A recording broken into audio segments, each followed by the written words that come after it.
तर नाशिक महापालिकेच्या पार्श्वभूमीवर ठाकरे बंधू पहिल्यांदाच नाशिकला आलेत।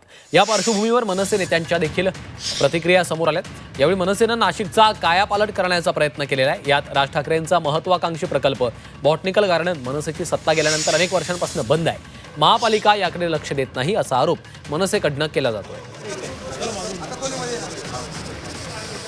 पण ज्यावेळी 2017 मध्ये भारतीय जनता पार्टीची सत्ता आली,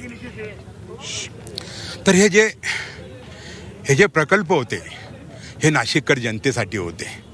तर हे भारतीय जनता पार्टीने यामध्ये राजकारण करून स्वतःची पोळी भाजून घेण्यासाठी स्मार्ट सिटीमध्ये सुद्धा हे प्रोजेक्ट दाखवले।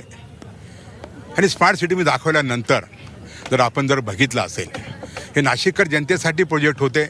भारतीय जनता पार्टीच्या कार्यकाळामध्ये या सर्व प्रकल्पांवरती भारतीय जनता पार्टीने हे सर्व प्रकल्प उद्ध्वस्त करण्याचं काम या भाजपच्या माध्यमातून या नाशिक शहरामध्ये घडलेलं आहे। त्यांना एवढं सुद्धा कळत नव्हतं का हे जे प्रकल्प आणलेले हे कुठल्या पक्षासाठी नव्हतं, कुठल्या जातीसाठी नव्हते, कुठल्या व्यवस्थेसाठी नव्हते। हे सर्व प्रकल्प नाशिककर जनतेसाठी होते। आणि मला वाटतं नाशिककर जनतेची भारतीय जनता पार्टीने फसवणूक केली, लबाडी केलेली।